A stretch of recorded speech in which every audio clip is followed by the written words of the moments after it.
What's up, guys? We're back. It's been a while since we recorded the podcast. You guys can see it's a little bit different this time. I mean, you could be listening on audio, but if you aren't, you're seeing us on YouTube. And if you're listening on audio, we are on YouTube now as well. On my YouTube channel, I post other videos, but I'm also posting these here. We got videos because we're recording on Zoom now.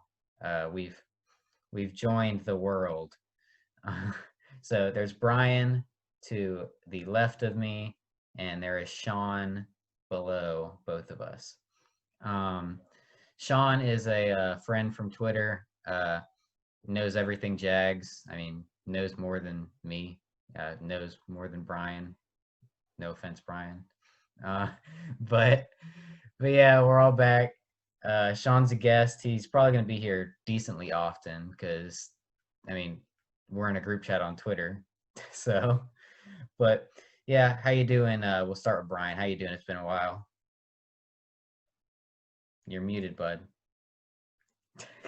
We're off to a great start. I knew this was gonna happen. Yeah, it's been good. I'm glad to be back doing this again. We need to get a consistency going again, but I think it's kind of tough to do this when the Jags are a terrible team, and it was just embarrassing watching them. It got to the point where we had to root for tanking. A few of us didn't want to, but I was on it since week 3. But it's good to be back. I'm looking forward to draft season. Hopefully we can start the season off with getting Trevor Lawrence with the pick. All right. How you doing, Shawn? First time on the podcast. Doing good, man. It's good to be here. Thanks for the invite. Excited to talk some Jags, even though they suck right now. But, we're looking forward to April. Can't wait. I'm ready to join the podcast more often. All right. So the season's obviously over. It's playoff time, and breaking news, the Jags did not make the playoffs. So we have a Jags 2020 season recap to start, and then we're going to get into playoff predictions for other teams and some other NFL football stuff. We're going to talk briefly about the national championship college football because that happens in a few days. But let's go ahead and get started with my first point. We are 1-15 this year. We won the first game of the season against the Colts. We thought we were going to be good this year. I mean, like they had us so fooled. We played so well against the Colts, defensively, offensively, and then everything went downhill. 1-15 is officially the worst record in franchise history. We've never been this bad. I mean, we've never been this bad record-wise. Personally, I don't think this is the worst team in franchise history, but I mean, if you just go based off records, it is. But we're gonna go ahead and start. Shawn, how did you feel about just our record, the team itself, and as a whole? Yeah, I think we all were drinking the Kool-Aid after that Week 1 victory. You say we played good defensively. I think that's more of a testament to Phillip Rivers playing like ass versus us playing good, considering. He threw us two interceptions, I believe, to us. They didn't punt once in that game, not one time. So that was pretty much an aberration. We should have known. But then we came back next week, man. The offense was popping. It was against Tennessee, right? They were popping, and man, I was still on the Kool-Aid. And then once we lost to the Dolphins on Thursday Night Football in a blowout, I was ready for us to lose them all. At that point, Trevor Lawrence was the goal, baby. I knew Minshew wasn't it at that point, and I was ready for Trevor Lawrence time. All right, Brian. Now, how did you feel about our worst record in franchise history and just all that? Oh my gosh. I mean, you could debate this team being one of the worst in franchise history. I don't think this is ever going to beat the 2013 season where we were 2-14, I believe, and we had was it Chad Henne, I think, was at quarterback. I think we had a little mix of maybe not Luke McCown, but I know we had Henne. It was just a bad roster. We had no wide receivers. We had Ace Sanders as our running back, I think, for wide receiver. We had Denard Robinson as running back. It was bad. Nothing's going to top that. I'd say this is probably the second worst team we've had in the history of the franchise. But the problem was it wasn't the talent that was lacking. It was injuries, and the coaches were just terrible. I mean, we had Todd Wash since, 2016, 2017. But I'd say that, I think we've had Todd Wash since either 2012 or 2013. He's been here for a while. He's been here for 8 years, just Yeah. like Caldwell. Caldwell was here for 8, and Todd was here for 8. He was a D-line coach at first, and then he got promoted. That's right. 8 years too long for me. I mean, he was fine as a D-line coach, I think. I mean, the D-line was decent. It just didn't have many weapons down there in the trenches. But, you know, I think in terms of the team this year, I was all in on week 1. Week 2, I was like, you know, we kept it close with the Titans. Offense looked great. And then week 3 happened. I'm like, yeah, this is not going to end well.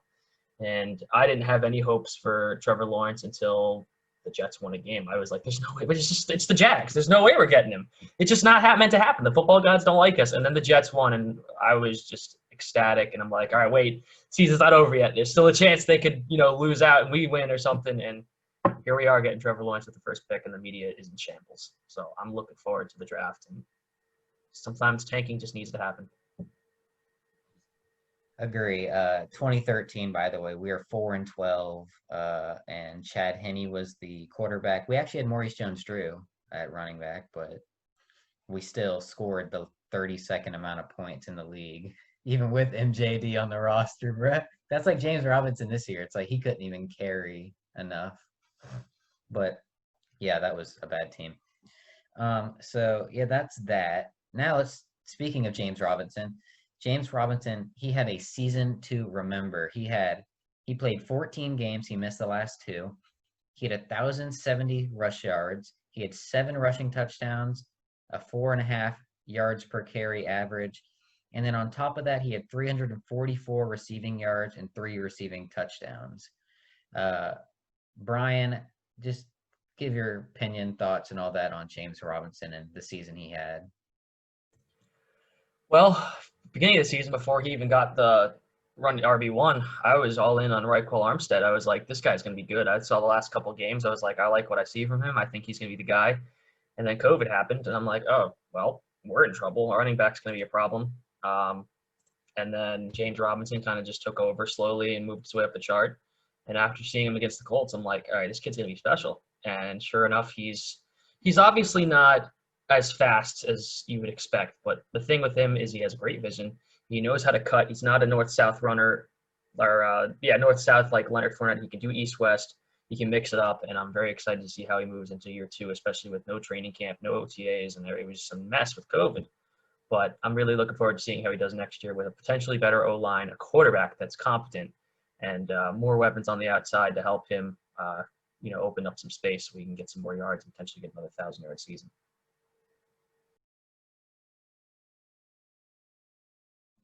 All right, Shawn. Now, how do you feel about James Robinson this year? I thought he was a stud. I was sold on him once he hurdled that dude on Colts. I think it was Colts. Once he hurdled that guy, man, I was sold. I was like, yo, this guy's a player. Leonard Fournette could never. Hashtag Leonard Fournette would never.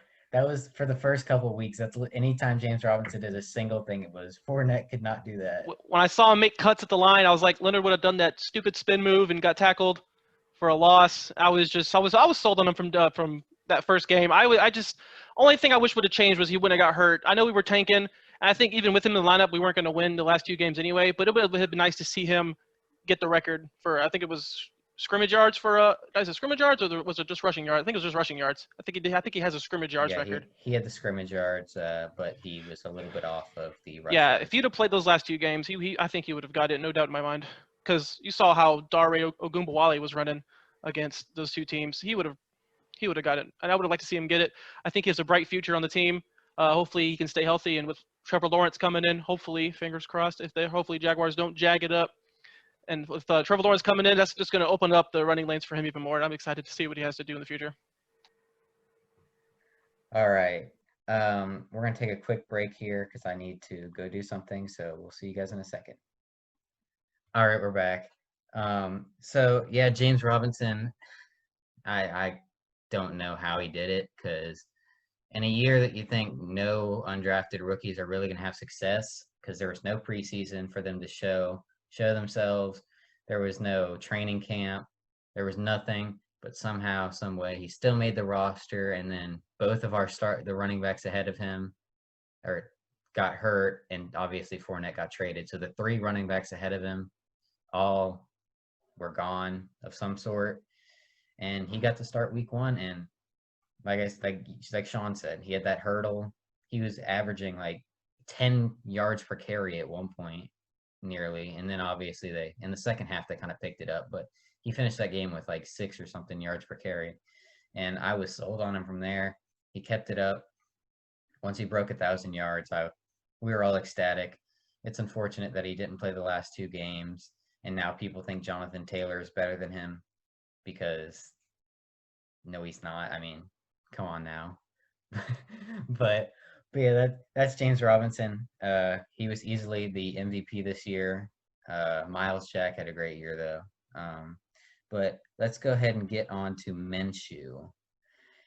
Yeah, that was not good.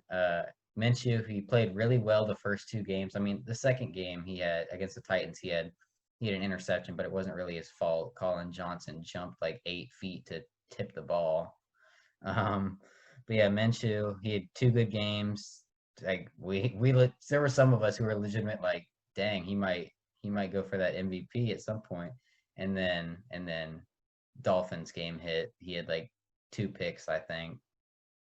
We couldn't move the ball, and it just kept going downhill. Then he got hurt against the Chargers, he was already hurt against the Texans, but the Chargers game was when we actually knew he had some thumb issues. It was just rough, and then Doug Marrone was sick of Minshew. He was giving Glennon the job most of the time. Minshew wasn't playing well when he was healthy. I'm just going to let Shawn tell you his thoughts about how Minshew played this year, because Shawn has strong thoughts and strong opinions on Minshew this year. So we're going to go jump straight to him, and then when Shawn's done, Brian can speak his words too. Minshew is the epitome of that meme. They had us in the first half, not going to lie. Because, but more like it has in the first game, I'm not going to lie. When he was 19 of 20, 1 incompletion on the day, I was like, man, this guy might actually be legit. But he just does not have the arm to drive the ball consistently down the middle of the field. He always throws outside the numbers. Rarely ever does he attack more than 10 yards down the field. He has terrible pocket presence, probably some of the worst I've seen since Blaine Gabbert, where he'll feel a rush that's not even there, put 2 hands on the ball, try to do something, and he's sacked immediately. I'm of the assumption I don't think he's going to be here next year, to be honest. I don't think they're going to want him to be the backup for a rookie. I don't think he offers anything from a veteran present standpoint that he could teach Trevor Lawrence or whoever it is how to be a pro. They should go out and get somebody like Ryan Fitzpatrick. He's a free agent this year. He'd be a great mentor for whoever we bring in. Minshew, we all wanted him to be great because of the mustache and the personality, and he's a cool guy, I'll admit it, but man, he's not it for us. I mean, I'm not sure he's going to be it for anybody else either. Honestly, I was so all in on Minshew in the first 2 weeks, and then after week 3, I was like, yeah, like the leash for me was very short. You know, it was a 6th-round pick, and you know, I didn't want to get my hopes too high for him. But once I realized he wasn't it, I was like, all right, well, it's gonna be a rough season, but I'm gonna watch, see what the bright spots are on the team. I think they were against Minshew after he didn't inform the coaching staff of his injury. He had a thumb injury, and he didn't find out a couple weeks after. And I'm like, okay, that's a problem. You can't lie to your staff and hide something, or else they're going to be pissed. And they were, and he was in the doghouse since then. And they even gave Jake Luton some chances. And in one game, he actually played pretty decent, and then after that, he just fell apart. But the QB carousel is hopefully over now. But Minshew, I don't think I could see him staying on the team next year, but I don't think it would be smart, because that'd be kind of awkward for Lawrence and Minshew. That would be such a cool lock. That would be such a cool QB room. That's just oozing sex appeal right there. But it's bring Bortles back just to add to it. Bortles, Minshew, and Lawrence in the same room is just that's amazing. That's just Minshew and Lawrence can give each other hair tips while Blake cries in the corner because he lost all his. Yeah, he's balding, poor guy. But unfortunately, Minshew's not the guy. I think he needs a fresh start somewhere else. I think he's a Ryan Fitzpatrick light. He's got a similar career potential there. Multiple teams. As he gets older, he'll be a good mentor. But he's just not a starting caliber quarterback, and he made that obvious this year. And it's unfortunate, but Got to get the best guy out there, and Lawrence is going to be one of the best guys that we've ever had. He's going to be the best guy already coming into the franchise. He hasn't even played a game yet, but I think he's the future, and I'm very excited to see what happens once we draft him and what we surround him with once he's picked. Yeah, I was the last one to leave the Minshew train. I was defending Minshew week after week. You would not stop defending him. You were on his ass until past week 8. I'm like, Josiah, it's over. Stop. He's bad. Okay, for the first couple of weeks, I had some very valid arguments, but then after a while, I was just like, you can't keep defending him because he's doing the same thing week after week. You can look at him, how he plays the game, and then look at Justin Herbert and how he plays the game, and you know Minshew is not the guy. Exactly. Like, and if you just watch throughout the season, like, one thing that agitates me the most is seeing all these posts from like CBS Sports or just NFL companies, and they're showing Minshew's stats, and everybody thinks Minshew is good because he did technically have good stats because of garbage time, and we're always passing the ball. We actually, I believe, were 4th in total passing attempts per game in the league. And somehow James Robinson still did good. That James Robinson, we're one of the most pass-happy offenses in the league yet. And we don't have we have an average run blocking. Imagine how good his stats would have been if he was actually able to play in the fourth quarter. Exactly. The problem is, the reason why we were so pass-happy is we were always playing from behind, which limited the amount of opportunities that Robinson had. So he didn't have – if we had a competent team, let's say we just went 8-8, Robinson probably has about 1,300 yards right now and a lot more carries because, they took away the run game by the second half. We couldn't run the ball, if at all, maybe like 4 or 5 attempts in the second half. But if we had a competent team where we were fighting through the fourth quarter, he'd probably have more touches, a lot more yards, and more all-purpose yards. But unfortunately, the team is so bad, he couldn't stick to them, and it hindered his potential. Yeah, put him on the Colts with that offensive line when it's healthy, and oh my, people talking about Jonathan Taylor. Imagine. But yeah, I was defending Minshew, and then I gave up, and now people think I'm a Minshew hater, even though I have his jersey. I still love Minshew. Like, there's people who are constantly like replying to me like, why are you such a Minshew hater? And I'm like, I love Minshew, but I'm tired of you trashing my team because you think Minshew's good. Like, they're like, he has the worst weapons in the league. What do you mean? Or he is the worst offensive line in the league. Like, yeah, our offensive line's not great. It played pretty good the first couple weeks, but it's an average offensive line. Like, some really good pass blockers, like Andrew Norwell. He's had an elite pass blocking year, average run blocking. Brandon Linder, when he was healthy, was amazing. Tyler Shatley was even good as a backup center. But the offensive line was okay. It's better than Jets, Bengals, and all of them. And then our weapons, what do you mean they're bad? DJ Chark, I mean, he had a struggle year, but that's due to Minshew, mainly Minshew and the quarterbacks. Leviska Chanal, we never used him properly. We were just throwing screens to him every single play and trying to make him break 75 tackles, which, I mean, he could do, but... And then towards the end of the year, we started sending him deep, and he got like a couple hundred yards, and it felt like a couple weeks. And he's skyrocketed. Then we have Keelan Cole, who's had an amazing season. Keelan Cole is insanely underrated, arguably the most underrated player on the team. He deserves to be re-signed, but it just depends on if we want another wide receiver in free agency or how many guys we draft. Or it depends, but I'm very confident that he deserves to be re-signed.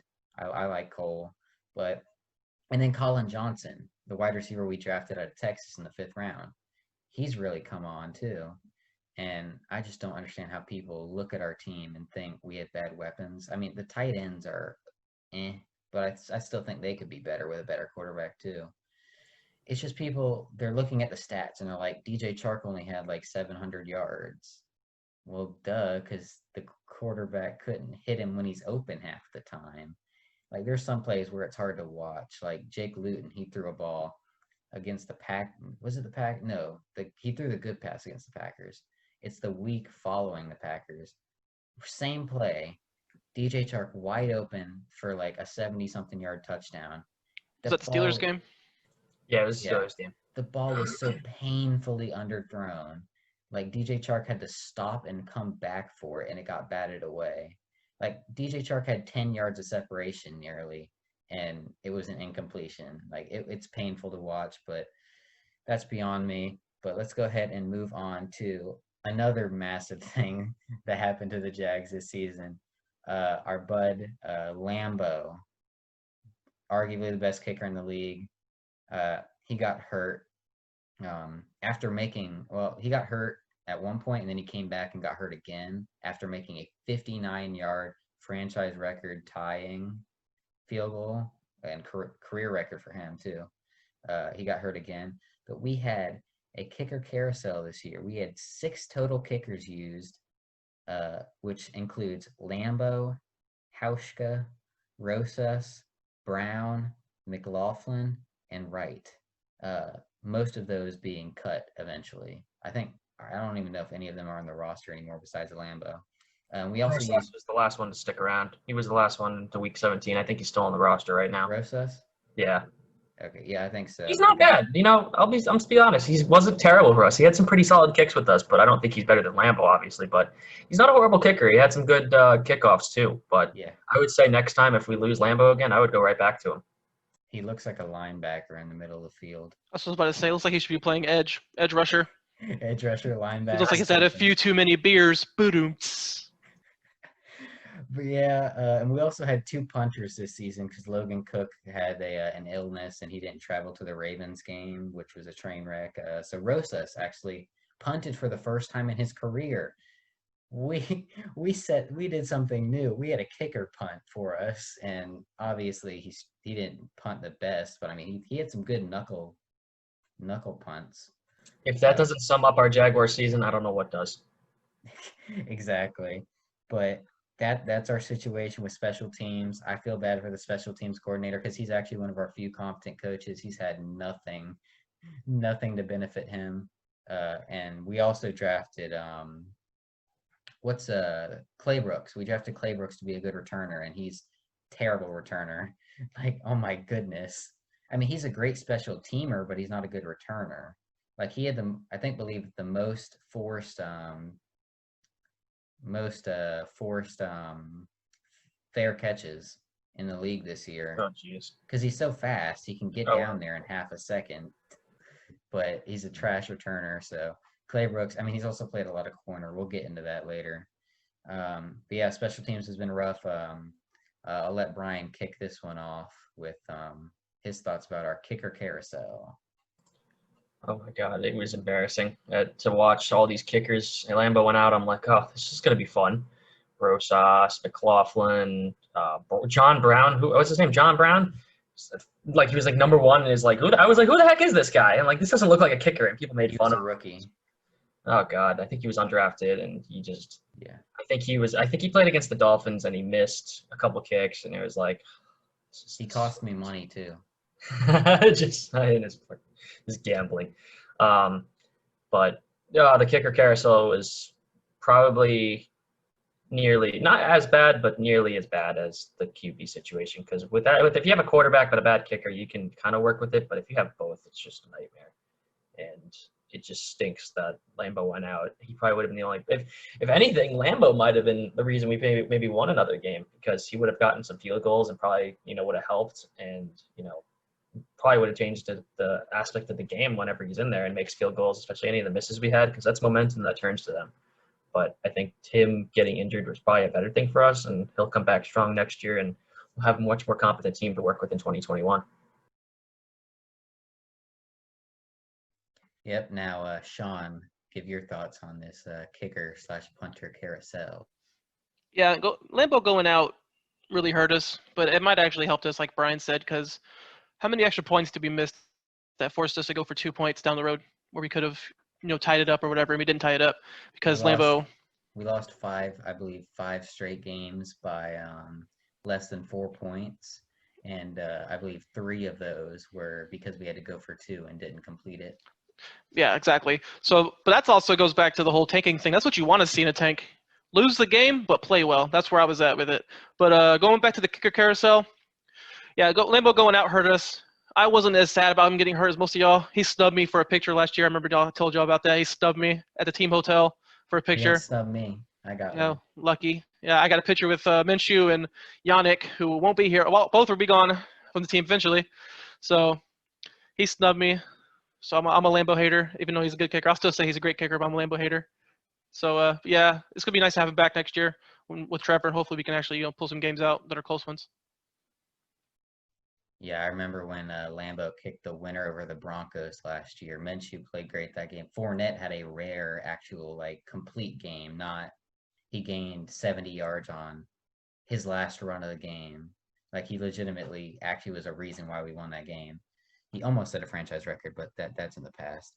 So let's go ahead and move on to, like I said, Keelan Cole. He had a breakout season this year, and I think he's insanely underrated. I don't know his exact stats, and they're probably not the most groundbreaking stats, but like I said, if you just watch the film, he's open. It feels him and Chark, it's like they're open every single play. You always see them open, but our quarterbacks are either missing reads or missing throws. It's hideous. But yeah, Chark had a down year. I think he'll be back next year with Trevor. Hopefully he re-signs because Chark did not look happy at all this year. Keelan, he might re-sign. And then the other wide receiver I want to speak about right now is Conley. Chris Brickhands Conley. He actually helped us tank. We're moving the ball pretty well against the Vikings. We were going to win it, probably. And then he fumbles the ball. That was fantastic. But yeah, we all hate Conley. We all want him off this team. I mean, I like him as a person. He's a cool guy, of course, but him and Minshew, last year they both were pretty decent, and then this year, not good at all. But I'll let Shawn kick this one off on those three guys. What was it? It was Cole, Conley, and who else? Chark? Chark, yes. Okay. DJ Chark. I was starting to become a little sour on him because he was not producing in the games, and then I was like, you watch the film and all the Jaguars writers on Twitter are saying how open he is, and then I actually started noticing he was getting open, but Minshew wouldn't rip it. He just wouldn't do it. Cole. I like Cole. I think Cole should have got more looks. He's a consistent guy on third down. He would move the chains. Whether he's back this year or not, I don't know. I don't know how much he could fetch in free agency. I know he said he would like to be a Jag forever, or again, however long he wants to play for. That's cool with me as long as we don't try to go out there and get a Kenny Golladay or something like that. Then I can see us letting Cole walk. Conley, he can kick rocks. Thank you for your service. Salute. You can go. You're free to go. You're dismissed from the class. You can go. We're trying to see. I'm tired of seeing him on the field. He should never been on the field over Colin Johnson to begin with. Another guy you didn't mention that I actually liked, I think it was the last game, was Terry Godwin. He looked like he was pretty good in the slot. He was a natural slot receiver. He should have been getting more playing time in the year too. He might be somebody who might latch on. If there's actually a preseason next year, and they actually play the games, if he's still on the roster, which he should be, I don't see why he wouldn't be, and he shows out, don't be surprised if he makes it as a wide receiver 6. Yeah, I remember preseason, all three of us, I believe, we were expecting Dede to get traded and Godwin to get that 6th spot, and then when he didn't, we were all surprised. And I mean, with Dede getting hurt, I think it's a given that Godwin's going to get that job now, but unless we draft somebody. But yeah, Brian, give your takes. I remember you got real mad at Chark for a couple of weeks, but I'll let you tell all that. Yeah, I was starting to sour on Chark. It felt like he, when I was watching him and I was talking to my friend Jay, and he looked like he was giving up on plays. And I can understand why you're doing it, but at the same time, even if your quarterbacks are terrible, you shouldn't give up mid-play, and you just need to do what you can. And, at the end of the day, I'm a little still annoyed about it, but at the same time, I think that he just needs a good quarterback, and he'll be happy. And it definitely seems like he's going to be with Trevor Lawrence.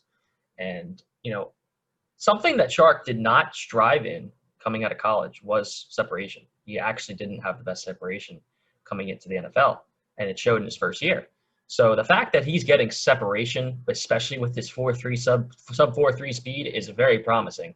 And if you saw the play against the Packers with Luton on the second play of the game, that's bomb from Luton, he got incredible separation and he got the touchdown. And I was like, holy cow. So I think he needs a good quarterback, and I think Should have had another touchdown on that same play. Yeah, The following week, it was the exact same play. And I think Luton messed up the throw, which does surprise me. But I definitely think that Chark is definitely going to be wide receiver 1 going into 2021. And if I'm being honest, I think Chenault's going to be wide receiver 2 if they give him the right play calls. Because the end of the year, they started to give him play calls that made more sense for his style.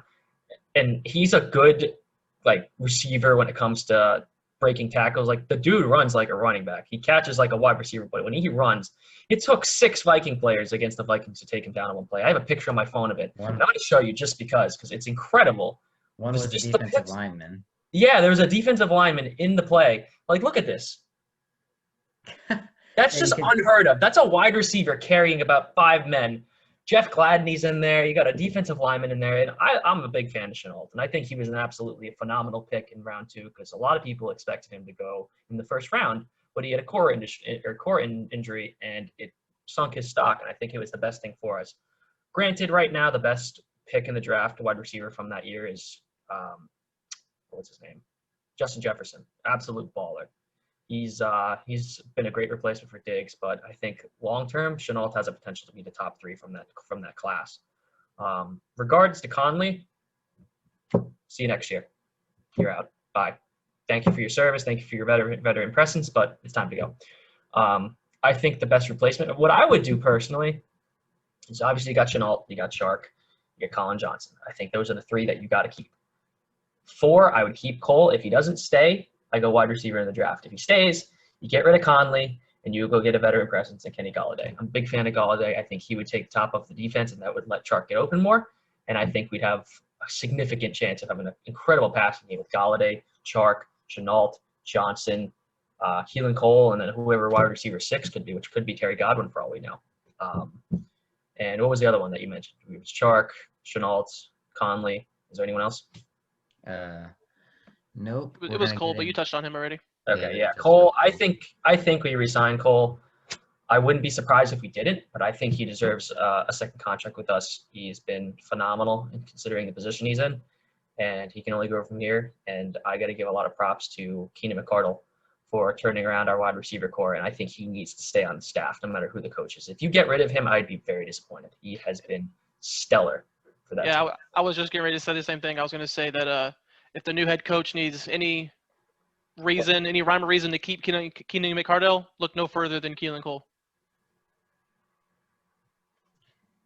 Yeah, I agree. They've had fantastic seasons. Keenan McCardle, just fantastic. But guys, we're going to take another quick break here. We'll see you guys in a second. We're back.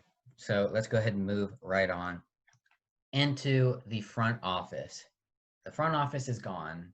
I mean, the main guys. There's still the rest of the staff that the next coach will determine. But Doug Marrone was fired Monday following the end of the season. And Dave Caldwell was fired mid-season. So they let Doug stay, finish the tank, and then everybody's gone. So the curse is over. The 8 years of suffering from Dave Caldwell is gone. Shawn, I know you like Dave, but sorry. But since you like Dave, we'll let you talk first in a second. But everybody's gone. I think it's great. I'll talk more about it after them. But Shawn, you can go ahead and get into the front office. For the record, I like Dave as a person, not necessarily as a GM. I only liked him as our GM because I met him once and he was really cool. He came up and talked to me in Charlotte once without anybody doing anything. I didn't go up to him. He came up to me and my brother and started talking to us, and I thought that was really cool. Him being gone, there's a lot of guys out there that could fill his role really well, in my opinion. And my number one guy is Ed Dodds from the Colts. The Colts have historically drafted really well, and he's been a great scout for them. He would be my number one choice. Jerry Reese wouldn't be too bad, I don't think. If you want one of these, I know Brian likes to read the TV personalities, Daniel Jeremiah and those guys. Bucky Brooks would be not bad in my opinion. He just, have a former Jaguar up there, pretty cool. I'm excited to see where they go. I feel like if they hire Urban Meyer, they'll probably just hire somebody who's going to be like a figurehead of the GM, because I feel like Urban Meyer is going to have a lot more say than the average coach would. Yeah, I agree. But Sean, I mean Brian, how do you feel? I mean, I liked Dave leading up to. I mean, I like Dave, but I'm kind of in Sean's boat. I liked him as a person. He seemed like a good guy. He definitely felt like he was silenced when Coughlin was in office. I noticed he never did a press conference when Coughlin was there. He didn't even say a word. And that is not who Dave is. Dave liked, oh, Josiah's eating on the camera. Cool. But just Caldwell just basically wasn't existing at the point of when Coughlin was in office, and it was kind of annoying. And Caldwell was not like that at all. We knew that something was going on behind the scenes. To see Caldwell back on the screen when he was gone was nice, but at the end of the day, he just wasn't the GM for us. He was good with contracts. He was good with undrafted free agents, but he struggled to put together a good team. And the only good season he had, and this was actually, I think, because of him and not really Coughlin, was the 2017 season. And after that, it kind of went downhill from there. And supposedly, rumors have it that after that season, Caldwell was very adamant about going after Patrick Mahomes and Christian McCaffrey in the same round, but Coughlin said no, and he's decided to get Taven Bryan instead. No, you're thinking of the Leonard Fournette draft. Before that. Oh, that's right. Yeah, the year before that. Instead of, he did want Taven. Coughlin wanted Taven. But yeah, 2017, we wanted Patrick Mahomes and Christian McCaffrey, and unfortunately it didn't happen because Coughlin said no, and he took Leonard instead. And I think if Coughlin wasn't there and Dave managed to make that happen, I think Dave would be the GM still, and we'd have one of the better teams. But unfortunately, not the case, and probably the best thing for us is, as crazy as that sounds, because now we're getting Trevor Lawrence. Now we have a fresh start, new coach, new GM, and I'm really looking forward to it. And I think everyone pretty much knows that it's going to be Urban at this point. If it's not Urban, it's because Urban says no. And supposedly, if we don't get Urban, DeBoll is on the list right behind him. So he's second in line. And if we get DeBoll, we're in a good shape. I mean, I think Urban is honestly what the team needs in terms of culture reset. And he reminds me of, and Josiah, you can pitch in on this, he reminds me of a modern-day Tom Coughlin as a coach. He's a hard-nosed worker. Yeah, he's a hard-nosed worker. He expects nothing but success. He doesn't BS around. He wants the best out of everybody, and I think he has the potential to put together a good staff. So honestly, it really depends on what the supporting cast looks like once Urban is hired, and then I'm going to be curious to see what they do with the GM spot. And if we get somehow, by the grace of God, get Urban Meyer and Urban Meyer and Ed Dodds, we're making a playoff run immediately. Trent Baalke. That's going to be your guy with Urban Meyer. I guarantee it. No, I'm telling you, they're going to get some guy, some placeholder guy just to have the title, and it's going to be all Urban Meyer. I Probably. mean, I wouldn't be upset with that because Urban isn't a B.O.B. kind of guy. He's not a Bill O'Brien. He's definitely knows his talent. He's been in the college business for several years. He's put together winning programs. So I think Urban having that ability might be a good thing for us because I think he could definitely get some good talent. I mean, he knows Lawrence is the guy, but it's going to be interesting to see what he does after that. And, I'm excited to see how it goes. I think Urban would be a good hire. I don't think he's the best hire, but I think it would be something that would absolutely dramatically change the landscape of Jacksonville and the future of the franchise moving forward. And it would attract a lot of attention from the media and everyone else. Definitely. Urban Meyer, he was actually very unexpected. He just kind of appeared on the scene all of a sudden because, every year you get that little bit of, is Urban going to come to the league yet? Is he going to come to the league? Because he's just a legend coach. It's like if Nick Saban never came to the league with the Dolphins, the same questions would be asked. It's funny because the only reason this is even happening is because Trevor Lawrence is going to the Jags. I don't think this happens with the Jets because the Jets are in a really bad situation, even if they have the first pick. If the Jags were picking second, Urban Meyer doesn't even come up in our situation. If we're picking second, getting Fields, Urban's nowhere to be found. We go with someone else. But because of Trevor Lawrence, that's probably the reason why he's even considering it, if he does consider it. So we have to thank Lawrence for this even happening and all the opportunities that are arising because of this. Yeah, I think it's for sure Trevor Lawrence because people, for some reason, they're like, if they hire Urban, they're going to go Fields #1. Like, what do you mean? This is not Ryan Day. Urban Meyer, in quotes, has said he believes Trevor Lawrence is the best college quarterback of all time. And then before the season, he even ranked Trevor over Fields. Like, it takes about 5 minutes to just look it up and see that Urban is a Trevor guy. There is zero connection with Urban and Fields. People are just using the Ohio State thing. He didn't recruit him. He never coached him. There's no connection there. He's gonna pick Trevor if he's here. I'm 99.9% sure, and the only reason why I say that is because nothing's ever a certainty. Especially that'd be like if I was the coach and I would pick Kyle Trask because I'm a Florida fan. I'm not gonna do that. Duval would throw you in the river. You would be escorted out of the building and escorted out of the city of Jacksonville in about 5 seconds if you took Trask at #1. You get my point. Like, people think because Urban's used to coach at OSU and he's an OSU fan that he's going to take Fields. He's not. Get your mind clear. Yeah, and general manager. I don't know too much about general managers, but I do know Dodds. I think I said Dodds, right?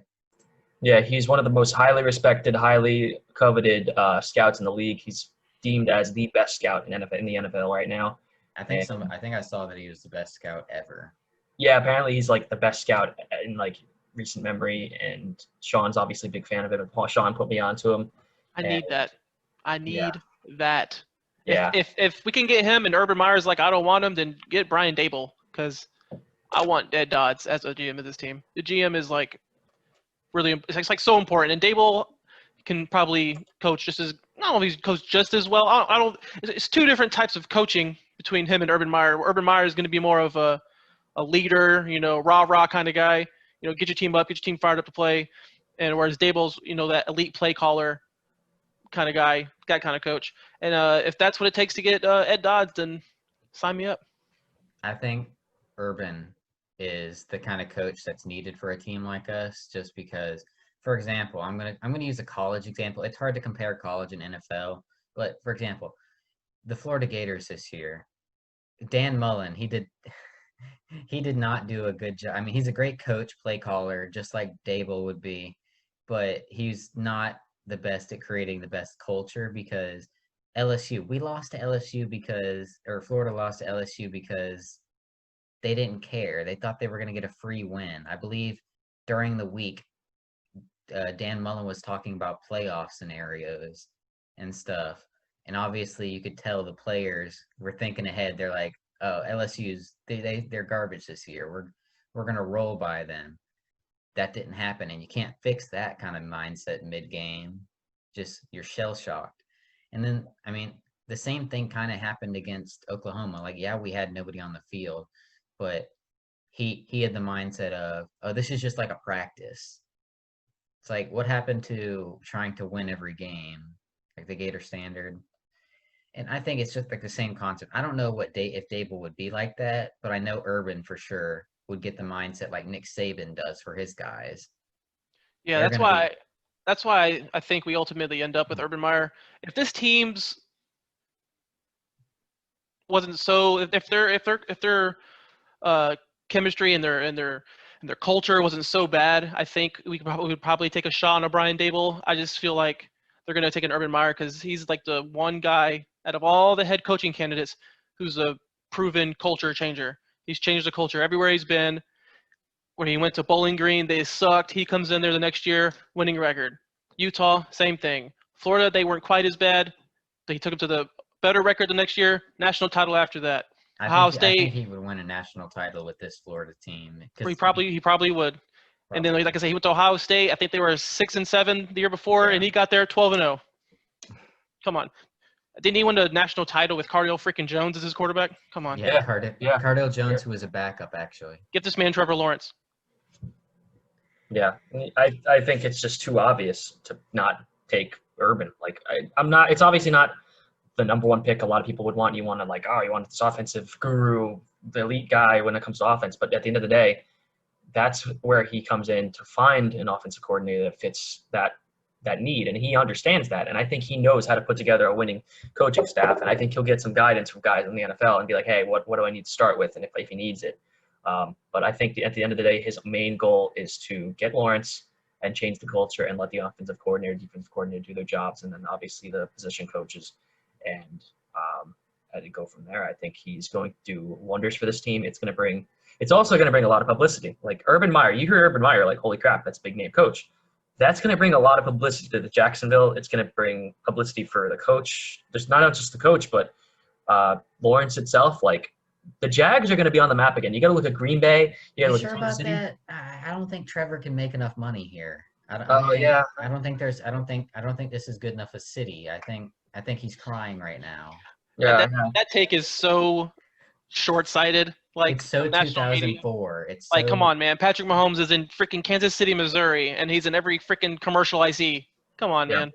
It's just the New York media is mad because they're not getting Trevor Lawrence because they won 2 meaningless games. I'm like, well, that's on you. I mean, to be fair, Justin Fields isn't a bad quarterback, but I don't think he's going to have a good time in New York because they have no weapons. They don't have a running back at this point. Frank Gore is going to probably be retiring. He might not though, but they don't have a running back one. The defense is struggling. I mean, they have pieces. Michael P. Ryan. I guess that's a good point. And Denzel Mims. Ty Johnson outplayed him. Yeah, Jesus. No, P. Ryan was hurt. That's why Ty Johnson was playing. Still played better. Fair but but don't sleep on them either, though, for the whole lack of weapons, lack of whatever, because they also have a lot of money and a lot of picks as well. They also have 2 first-rounders this year. They have 2 first-rounders next year from the Jamal Adams trade. Plus, they're like second in cap. They're going to be – it's New York, bud. Everyone wants to come to New York. The thing with them is they're a little farther behind in terms of when they're going to be good again, but the Jags are like right there. Like they're at the right below the surface of where they need to be a good team. It's just they need a quarterback and a couple positions on the defensive line or defense in general, and I think we're going to be a pretty solid team. We'll be a young team, but I think if we've got Urban, we got Lawrence, we get another weapon for Lawrence, and we get some help on the D-line and defense in general, especially through free agency with all that money, I think we at least become an 8-8 team next year, possibly a wild card berth. That's just like possibly I'd say the ceiling's like 6-10, but I think realistically we're looking at 8-8. And if for some reason Lawrence balls out and pulls a Justin Herbert and the offense is really good and the defense is at least decent, I could see us going 10-6, which is crazy to say. Shout out to Shad Khan and Shad Khan's checkbook for actually going after the big names. Yeah, you got to give him credit for that. But it's only a matter of time. I think if we don't hear anything by tomorrow or even Sunday, I think there's a chance he says no, because apparently there's rumors going around that expect an announcement tomorrow. But it'll be interesting to see what happens the next 24, 48 hours. And I'm very much looking forward to seeing how everything finishes up. Yeah. First off, everything's better in New Jersey. Not even New York. Like, if anywhere, Buffalo, Josh Allen. Get Josh Allen out of town. Bring Josh Allen to the Jaguars. This is all a joke. So Josh Allen's on the same team. I mean, perfect segue. We're moving right on to Josh Allen now. Josh Allen, he had a very rough year. I'm going to let Shawn talk about it because Shawn also had some strong opinions about Josh Allen a few times like he did Chark this year. But for me, Josh Allen, he was struggling, one, because we had nobody else on the D-line for most of the year. Caleb Chase was terrible, horrendous, worst edge rusher per PFF in the league for a majority of the season until the very end. We're going to get into all the rookies a little bit later. But and then Devon Hamilton was good, but he wasn't getting as much time because Avery Jones was healthy. And who double teams Avery Jones? Tell me that, please. And then you had a run stopper on Gotsis, however it's pronounced, on the other side. So Josh Allen had absolutely no help. He was getting everything shaded his way. He was hurt all year. And I think he's going to come back great next year. But let's let Shawn talk a little bit about Josh Allen this year. I think I was mostly reason why I was soured on him throughout the season was just because I thought he was just going to come in and just like wreck the league. Like, what did he have? 9.5, 10.5 sacks last season. I just thought he was going to come in and be like instant 15 sack guy a season, and it just didn't happen. And I know there's reasons why it didn't happen. We had no interior pressure. We have no good 3-techs. Taven Bryan can go fall off a cliff. I thought he was going to be good. He showed some things in it last season. I guess he just pulled the wool over everybody's eyes because he ended up being a bust. Doug Costin, he came in. He played pretty well, way better than Taven Bryan. He's an undrafted guy. Shout outs to Tony Khan and his finding of undrafted free agents. I just think if we can get somebody in here who can provide a constant or a decent interior pass rush, whether that be a Leonard Williams or somebody in the draft like a Christian Barmore from Alabama, somebody like that can come in, provide a good interior rush, get some of the heat off of Josh Allen, because I know he was double-teamed quite a bit, but I did see him lose his fair share of one-on-ones against lesser offensive tackles this year as well. So he needs to step his game up regardless of him being double or not. Chason, he started coming on towards the end of the season with all the pressures. I'm excited to see him develop because if we whiff on him, then the Rams won the Jalen Ramsey trade, and we can't have that. Yeah, that would be bad because, you could already say the Rams are winning right now, but, we haven't even gone through the full side of ours, but Ramsey's played lights out nearly. But, yeah, we'll not talk about that. Brian, your thoughts on Josh Allen's 2020? Yeah, I love Josh Allen. I really like him. I think that a big part of the reason he struggled was the lack of talent on the D-line. I think also not having Calais Campbell on the line and mentoring him doesn't help a lot either.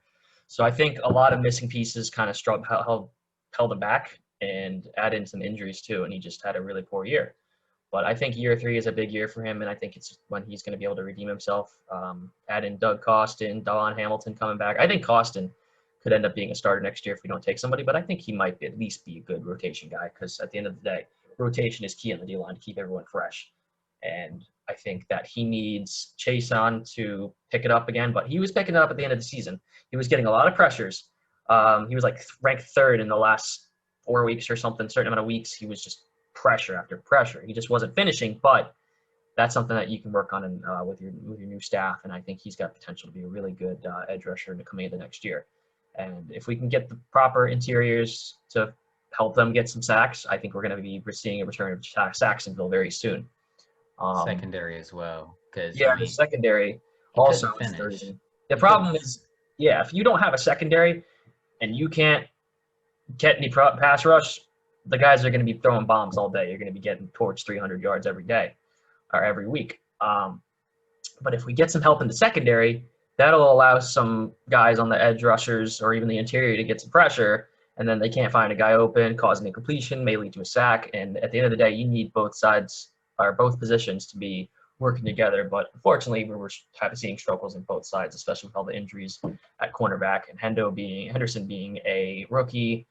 Don't really have a solidified cornerback 2 right now, but there's potential that Sidney Jones could be filling that whole role, but we are not sure yet. It depends on what the staff thinks. But I definitely think Josh Allen needs a resurgence here in year 3 to prove that he's worth the pick he was.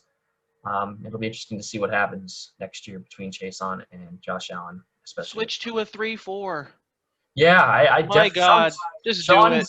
Shawn has been vouching for that since since Kayvon Chason was drafted. Yeah, I was so sure we were going to go to a 3-4, and they just didn't do it. And Todd Wash even mentioned it. Yeah, I was going to say Todd Wash lied. Even Caldwell mentioned it too. He was like, "We're going to we're going to run 3-4 a whole bunch." Murrow was like, "Yeah, 3-4," and then Wash just said, "Yeah, I don't want to do that."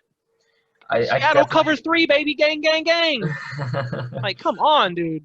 I definitely think that a 3-4 would benefit the entire defense because Josh Allen played in the 3-4. He played linebacker. Chason was better standing up. I wonder where another guy I noticed is Joe Giles Harris actually changed positions this year, and he was really good at point. He was really good at Sam, and I definitely think that he needs to be included in the lineup moving forward somehow, somewhere, maybe on the outside or in the middle. I don't know where he fit. I think he'd be a good rotational Sam. I would have been playing Chason at Sam all year if I was in charge. I would have Chason at Sam and base downs, and then have him play edge rusher on nickel.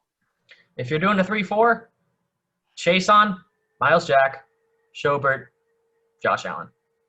4 guys in the linebacker core. That's an incredible core right there. And then on the front lines, you got Devon Hamilton, Smoot, and maybe another guy we draft. I know Costin played nose tackle, so I don't know if he'd be on the outside. Gotsis. I think Gotsis would be a guy. I actually like Gotsis. I think he played really well down the stretch too. I think he's a really good run defender. He just doesn't offer much in the pass rush. So in a 3-4 scheme as a defensive end, I think he would be really well or play really well there. Yeah, that would be a pretty good fit for him. It's just a matter of who we get as defensive coordinator and if we even go to a 4-3-4. But I could see Phillips. Wade Phillips. We said the same thing at the same time. Yeah, I really hope we do go to a 3-4. I wouldn't be upset with 4-3. I think we could still make it work. But we need to top with this cover 2 Seattle defense that Todd Wash has, and I think that'll hopefully change by the time we get a new defensive coordinator. It'd be interesting to see who we hire. They definitely should play a lot of man-to-man. We have man corners, like man cover corners. So we don't have big zone corners anymore. Yeah. Yep.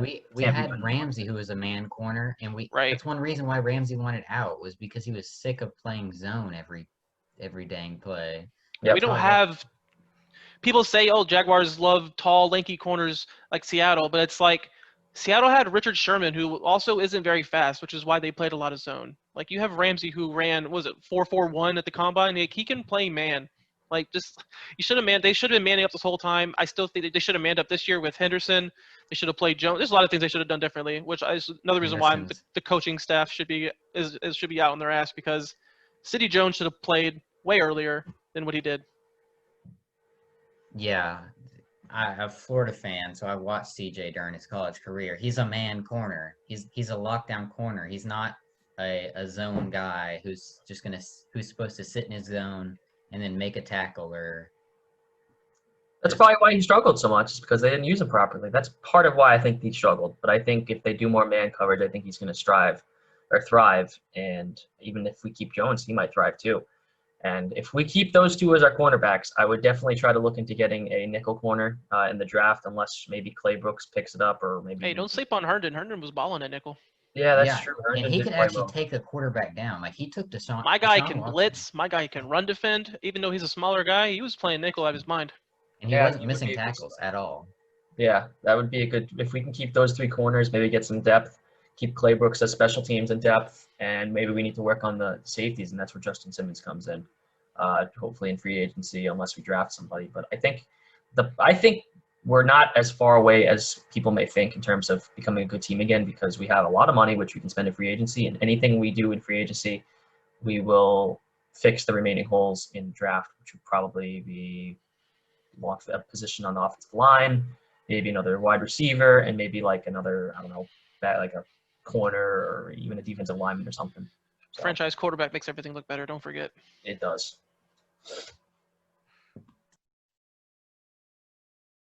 Yeah, there were a lot of games that we could have for sure won if we had a quarterback who could hit his open man. It's that simple. It's not fitting in a tight window, not extending the play, making this. It's just hit your open man from the pocket. That's all we needed this year. And we would have won, I guarantee, at least six games strictly just from that. Well, it would help if the quarterback was tall enough to see over the line. I mean, we won't go there. Hey, at least they took shots downfield. That's all I'll say about them. At least they actually tried. They missed, but they tried. Minshew didn't even try. Jake Luton, for being 6'6", he had so many deflected passes. Like, that was just confusing. But yeah, that's that. So we're gonna go ahead and move on and talk about all our rookies that have bright futures. There's Leviska, Johnson, CJ, Hamilton, Chasen, possibly even Daniel Thomas. Daniel Thomas was playing very well. He had an interception, a couple pass breakups in like 3 weeks he got to start before he got put on IR. But I think they all have bright futures. Like, I'm going to go ahead and speak. Leviska Chanal, we kind of spoke about him earlier. How do you tackle him?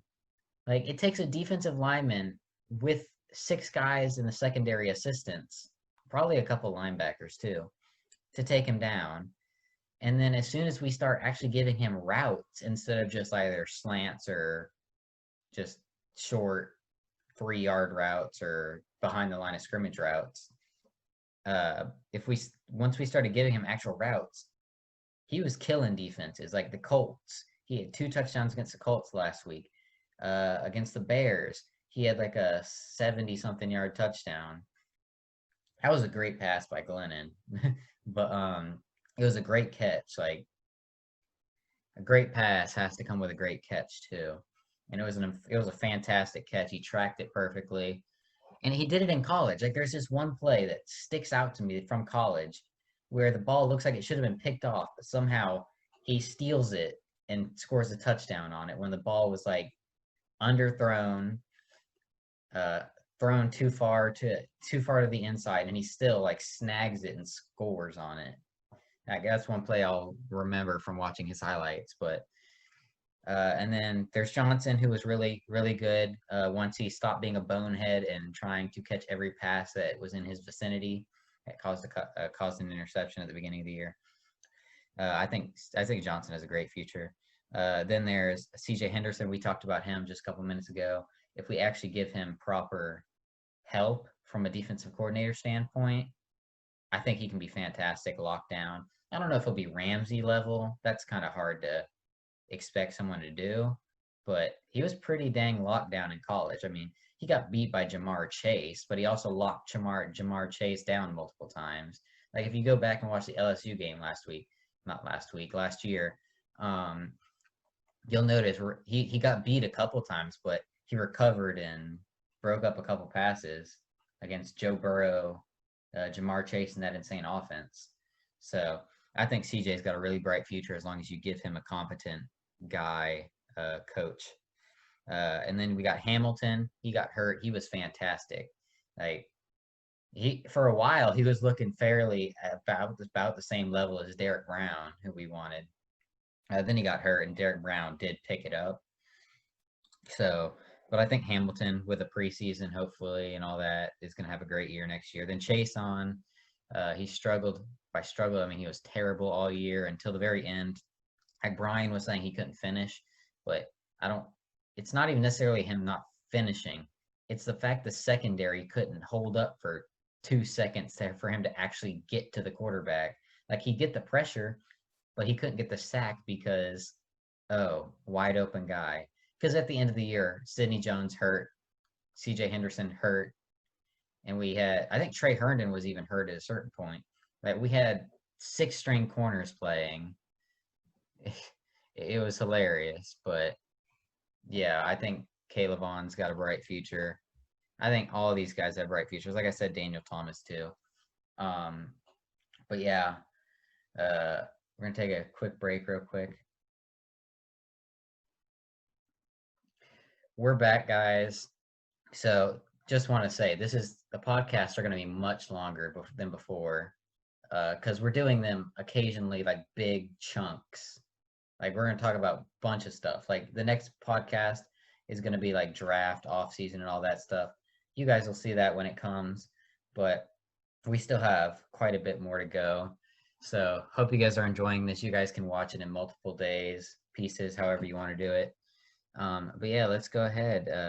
Finish. Let's let you guys talk about how you guys feel the rookies. Brian, we'll let you kick off your thoughts on all the rookies and how they played this year. There's a lot of rookies to go over. Devon Hamilton, great pick.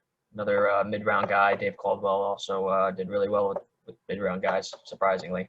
But he was a great pick. I think he's got a great future with us. I'm looking forward to seeing how he does. He picked it up more and more as the season went on. Colin Johnson, late-round pick, started to pull it together towards the end of the season. I think he got hurt, though, if I'm not mistaken. But he's got a potential to be a really good guy for us. Really tall, pretty fast, too, for his size. Who else? Henderson was playing pretty well. He had some up and down times during the season. He played fantastic against Devontae Adams, arguably the best receiver in the league. He forced a fumble on him. Yeah, he held him to a pretty decent amount of yards. I think he held him to like 3 completions, like that were because Devontae had 6 completions for like 70 yards, but yeah, CJ was only covering him on like 3 of those, and they were very short. And he forced a fumble, so he basically locked down Devontae Adams, who's been on a tear, an absolute tear. But yeah, I'll let you get back to that. Just need to add that real quick. Yeah, I definitely say that Henderson has a very bright future as well. I wasn't a fan of the pick at first, considering I wanted a wide receiver. Shawn was a big fan of him, uh, but I was against it at first. I was like, oh, this stinks. And I think our friend Liam is still against it too. Yeah, I mean, me being a Florida fan, you think I'd automatically like the pick. I Yeah. was actually like really pissed. I kind of, I was like, because I was so mad because the Cardinals took Isaiah Simmons right before us. That's who I wanted. But yeah, I was quite mad with it. But then I kind of came to terms, and I was like, good pick. But sorry. And when they went to the combine, and I saw him and Okuda on the same field doing the same drills, and just how much more smooth Henderson looked, how much faster he was, how much like more physical he looked, I was sold. Yeah, Okuda was terrible for the Lions this year. It's like he got beat a lot, and he was the second pick or third pick. He was like, oh, okay, expected third. Yeah, I thought so. But he went, and I was like, ah, crap, I wanted him, and now I'm seeing him struggle. I'm like, all right, I'm guessing that's probably a good thing we didn't take him. But I think he'll recover next year, but who knows? I mean, he can end up being actually a bust because he plays for the Lions. Other rookies, Chason started terrible, but he's starting to pull it together. His pressures is really, really promising, especially when you get a better D-line. He might have a lot of sacks next year. Chanal, Chason, before you go on, Chason, once he started playing good and people weren't constantly hating him, he turned his comments back on Twitter. You can actually reply to his tweets now. Yeah, and I don't blame him for doing what he had to do because it must have been really annoying getting all those hate tweets. But at least he's not a Yannick Ngakoue in terms of tweeting and stuff. But he still tweets a little interestingly. But he's definitely a riser. I think I see potential in him as well. Chanal has a bright future. I think, surprisingly, Caldwell had a pretty good draft. And now that he's gone, I really hope these guys ball out. I think this could be one of his better drafts so far. Everybody was producing. Daniel Thomas, I hope he's a starter next year. I think he has potential to start. I mean, 4th round, you don't think he might start, but he actually played pretty well when he did. And I could definitely see him getting a shot at the starting role next year if we don't go safety. I think he was a free safety or strong safety? Strong safety, right? I think he was a strong safety. I'm not exactly Well, Thomas? sure. Yeah. Yeah, Thomas is a strong safety, although I will say in our scheme, they're both kind of like hybrids. You can play either or with any guy. See, if that's the case, I would probably put him at, say, a strong safety and maybe keep Gerard Wilson. I'm not 100% sure with him. I would definitely look into possibly drafting one, or if not drafting one, get one free agency. Like, imagine Thomas and Simmons. That'd be pretty good, safety core. Wilson could be a backup, and then you could keep Josh Jones as a backup as well. Maybe, I don't know, play special teams or something. We'll figure something out with him. But I would definitely say we have a lot of promising rookies this year. There's a lot to go through, especially undrafted. You got Doug Costin undrafted. He played better than Taven Bryan, and I think I could absolutely see Taven Bryan being gone in 2021 before the season starts. New coaching staff, new front office could be like, yeah, you're gone. So he's not even a practice squad body, in my opinion. He's that bad. He's just bad. He's just unfortunately a really not smart player. He's not a good player, and I think he just ends up getting canned.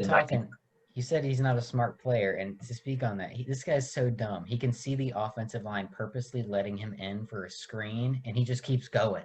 Yep, it's bad. If you see them straight away, he sees the running back sneaking out.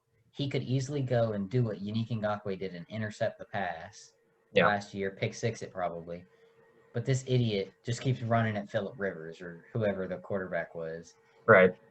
And I mean, I remember last year, he tried to recover a fumble. All you have to do is just get on the ball. This dude tries to pick it up and just completely whiffs, and they get the ball back. So it's a joke. I definitely say there's a lot of promise for that team.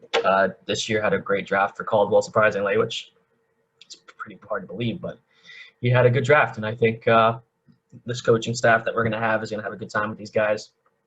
I'm really curious to see what the rookie class is going to look like for this draft as well. That'll all depend on the coaches that we get and the GM that we get, but we all know Lawrence is number one. It's pretty obvious unless we pull the Jaguars, which I don't think we will, but you never know. But I think I think there's a lot of promise going into next year. I think Jason's going to grow. I think Chanal's going to be even better. Thomas is hopefully going to be a starter. Devon Hamilton's going to be back. Maybe we keep Costin on the line. But I'm definitely excited to see where things move forward with this class and the next class coming in. Yeah. So we're going to get into our last point of the Jags 2020 season recap. It's just simple. The future is What bright. about my thoughts on the draft? Oh, wait. I forgot I cut you off. I sent him first. Shawn, you can go. I'll just be really quick. Henderson, I think he's really good. I don't think he's gonna be Ramsey good, but I think he could be AJ Boye good, like that level of cornerback, which will be. I mean, that's good in my opinion for pick 9. Chason sucked ass at the beginning of the season, but man, he really turned it on late. I think he'll end up being a pretty good player. If we switch to a 3-4, I think he would. If we were a 3-4 this year, I think he would have been a better player this year. Chanal, I think I think he has DeAndre Hopkins type ability, and I'm not lying. Like physical, can win the jump ball, even though they didn't really throw many to him, which I think was Jay Gruden doing that for his quarterback Minshew. Him sitting him downfield is not going to do anything for Minshew. He wouldn't have thrown the ball anyway. So I think he's going to be a really good guy with Lawrence. Hamilton, beast. I think he gives you more pass rush ability than people will give him credit for pushing the pocket in the middle, because he did it at Ohio State. He just didn't play many reps, but he did get sacks at Ohio State. Daniel Thomas, he played well in short spurts until he got hurt. I think he has a future here. We didn't see a lot of Shaquille Quarterman at all. Tyler Davis, we didn't see hardly any of him. I don't think we saw a single.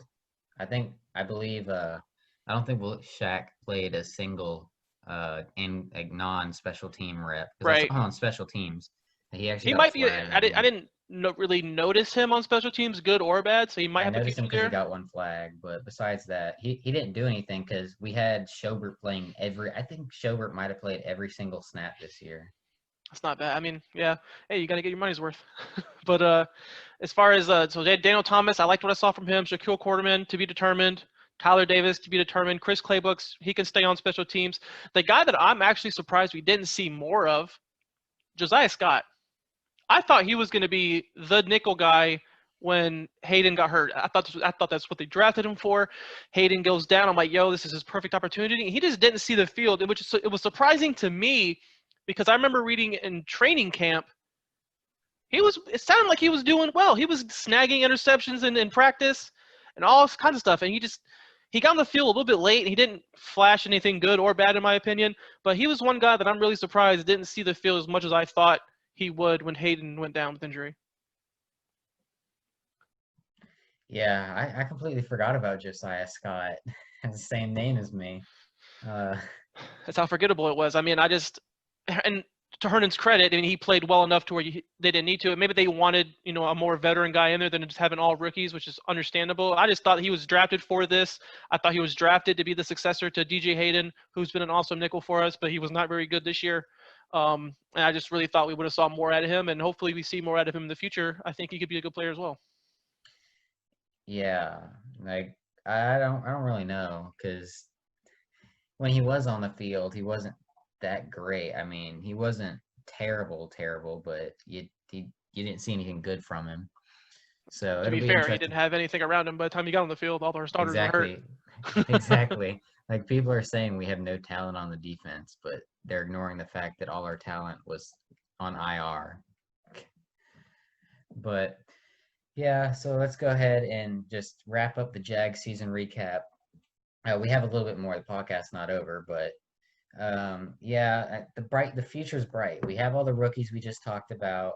We have 11 picks next year, 2 in the first round, 2 in the second round, 1 in the third round, so 5 in the top 100. We have the first pick of the second round. We traded our third round pick. Our third round pick's somebody else, I think. But we have the first of the second, first of the first. We have whatever the Rams pick is to be determined. But we have a very bright future. We're going to get Trevor Lawrence, most likely. If we don't, you might see us all cry on live stream. But yeah, we have the new coaching staff. I mean, we can literally get almost anybody we want.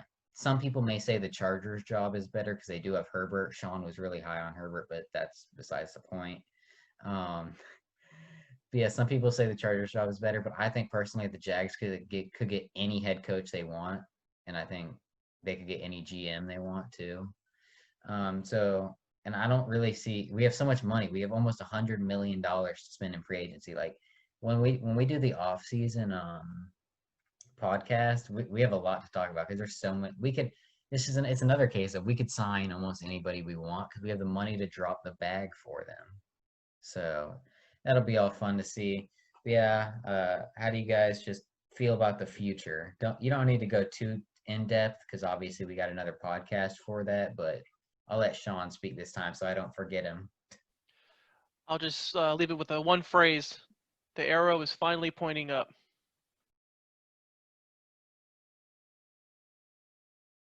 Yeah, I'm for the first time in probably since 2017, I'm actually feeling a bit hopeful for the Jags because I've been a fan since 2005. I've had very little enjoyment watching the team every year. 2017 being an exception. Got to go to the AFC Championship. God, that was rough. That was 2007 was good too, wasn't it? Yeah, that was a playoff. Yeah, that was super good. I don't know if you remember, Josiah. You were probably not very old back then, but I was. Yeah, man, that was an exciting year when we beat Pittsburgh twice at Heinz Field. My God. Rashean Mathis have that insane playoff Rashean Mathis is the owner of the Pittsburgh Steelers. Don't forget it. Leonard Fournette technically is too. Yeah, that's true. But all I can say is the future's looking bright. I'm very excited for 2021 and beyond. And NFL's got to watch out. The Jags are returning. Yes, sir. So now that's the Jags portion. And now we're just going to go ahead and get into some NFL stuff. We're going to real quick, before we go into the playoffs, let's touch on the College Football National Championship. The National Championship, Clemson got absolutely embarrassed by Ohio State. I don't think a single person. Yeah, Trevor Lawrence, he's healthy. Unlike Justin Fields, looked like Justin Fields got murdered on the field. But yeah, I don't think anybody that's not an Ohio State fan expected that. But it's going to be Ohio State, Alabama. Alabama's killed literally every team except Florida. They didn't kill us. It was a 6-point game. So that's going to be a good national championship game. I think Alabama's going to take it by 2 scores plus. I think Alabama's just that good.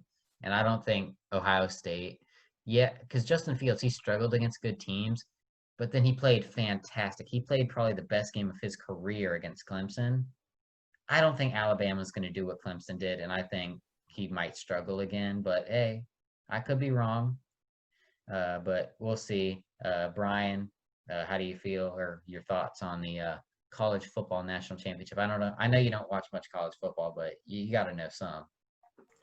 Yeah, I've just never really been attached to college football. It's just kind of hard to watch because if there was more than 4 teams competing for a championship, I'd be more interested. Even when it was 2, I was like, this is lame, and bowl games just seem meaningless because players are opting out for the draft and stuff, and it's just like, what's the point? But I definitely think that it's going to be – I think it'll be a good game into the first 3 quarters, but I think after that, Alabama's going to pull away and end up winning it. But I could definitely see an upset by Ohio State. If Justin Fields somehow keeps it together and everyone plays well, I think there's a chance they can pull an upset, but I just got to go with the safe pick and take Alabama. They did it when Irvin was the coach. They upset Alabama. Yeah, but I just can't see them doing it this year. I mean, I could, but I'm taking the safe pick. I'm going with Alabama, and unfortunately, they're going to be your national champions again. But who knows? You never know. But I'm definitely picking Alabama. All right, Shawn. I think it's going to be a high-scoring affair, to be honest, because I don't think Alabama's defense is as good as it usually is or has been in the last decade. Despite how many guys they have that are going to be in the high draft picks, as in like first, second rounders, I just don't think their defense is as good as it used to be or as good as it has been in previous years. I don't think Ohio State's defense is very good. I think both offenses have the potential to just – this might be one of the highest-scoring national title games we've seen in a while. If Fields can have a game like he did against Clemson, which I don't think he will because I think Clemson's defense is very bad. I think they were very bad this year. Trevor Lawrence makes everything look better. That's the beauty of having a franchise quarterback. But I got Alabama taking it. Probably, I'll say 10 points. I think Fields and them can keep pace. I think Olave can break loose in that secondary a little bit. And Trey Sermon has just been a dog the last couple of weeks, and he's got potential to keep Alabama's high-powered offense off the field, which I think could help out Ohio State. But I still think I'll take Alabama by 10 points. I'm also a Michigan fan, so no surprise there. All right, so now let's get back to the NFL. We're gonna go ahead and start with our playoff predictions. Well, we predicted the entirety of the playoffs. So obviously, if one of these is wrong, our entire playoff scheme is wrong. But this is how we think. I'm gonna go ahead and start. We're gonna go ahead and start with the Bears at the Saints for the NFC Wild Cards. I'm going to take the Saints. I don't think this is much of a question. Drew Brees, his final year. I think they're going to play hard. The Bears, Mitch Trubisky's the quarterback. They should play Foles. He's pretty good in the playoffs. But they don't have Cody Parkey this year. If there's any bright side for the Bears, they don't have Cody Parkey this year. But I'm taking the Saints by 10 plus. Shawn? Yeah, I'll pick the Saints too. Especially since I saw Alvin Kamara tweeted, "See y'all Sunday." So I mean, since he's probably playing the game, I know he was in on the COVID list or whatever. Yeah, the Bears. I just don't. They got a good defense, man. But can you really trust Mr. Biscuit? I don't think you can. You say put Nick Foles in, he's good in the playoffs. It's not the Eagles, man. It's not the Eagles. He's only good on the Eagles. We all know this. For the Bears to have a chance, they're going to have to get David Montgomery going early. That's going to be the key for them. But I'll take Saints. I'll take Saints 14. Well, I mean, it's pretty obvious for me. I got to go with the Saints. I think Trubisky's going to fall apart. Everybody's been like, oh, he's been scoring a lot, but I think this is the game where Trubisky kind of comes back down to earth, and the Saints end up winning by a reasonable score. It won't be a blowout. I think they win by 10 plus. But Trubisky kind of comes back down to earth. The defense gets gassed, and they end up showing that they were pretenders. But this is just a New Orleans or bust kind of game. Like, there's no reason they lose this game unless somebody goes down. But I did see a report that Trey Hendrickson is out for the game Sunday, so that's going to hurt them a little bit. But I think they'll still be okay, and I still think they'll pull away with the W, and the Saints will move on.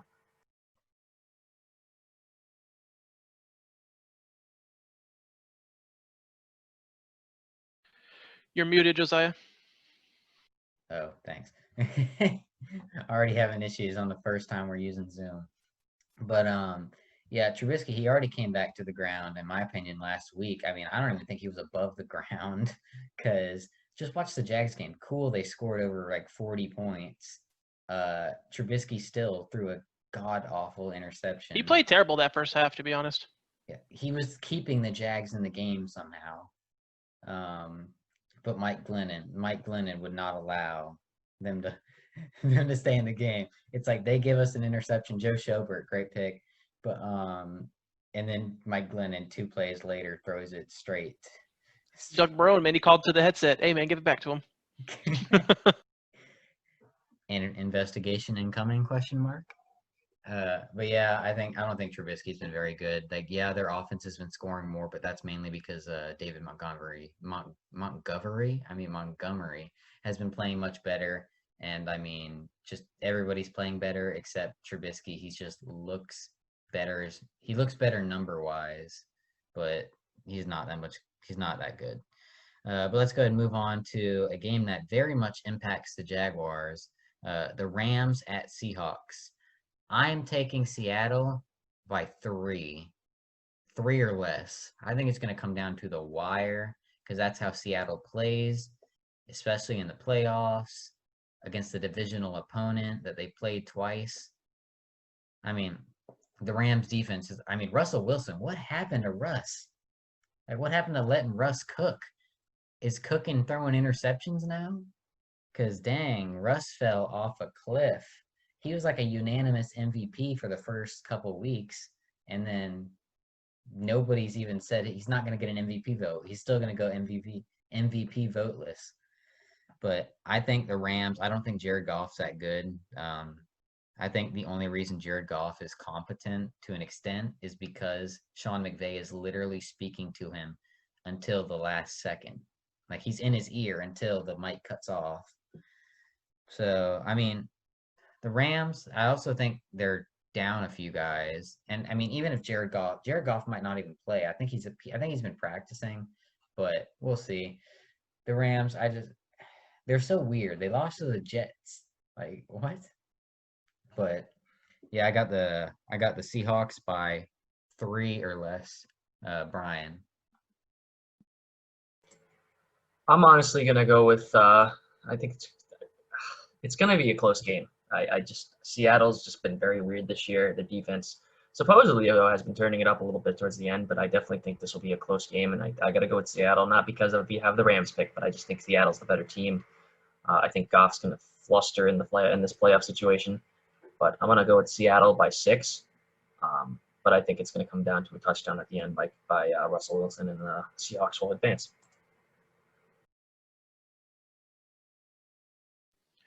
I think I'm also going to go Seahawks as well. I'll say by 3 as well. I don't like this matchup at all for our pick, just because the Rams could easily take this game late. Because if Russell Wilson was playing like he was the first half of the season, I think they would take it easily. But he's just been so random these last couple weeks. Like I don't even know if I'm watching the same guy. So I'll go Seattle by 3. But man, it could go either way. Definitely. All right, so to the last game of the NFC Wild Cards, we got Buccaneers at Washington Football Team. I'm going to take the upset here. I'm taking Washington. I think Washington's defense is arguably one of, if not the best defense that Tom Brady has played this year. Tom Brady is going to get Chase Young wants Tom. He wants Tom, and I think he's going to get Tom. I think it's going to be a good game. I'm going to take Washington by 7. I think it's just going to be a touchdown that the defense just doesn't let the Buccaneers score again. Because I think Mike Evans is on pace to play, but I don't know. It's just such a weird pick because everybody's taking the Buccaneers by a mile, but I just have that feeling that I got when they played the Steelers. Because the Steelers were cooking, but then I just got a feeling that Washington was going to win, and kind of what I got again. I think Washington's defense is going to play good. They have one loss with Alex Smith at the helm.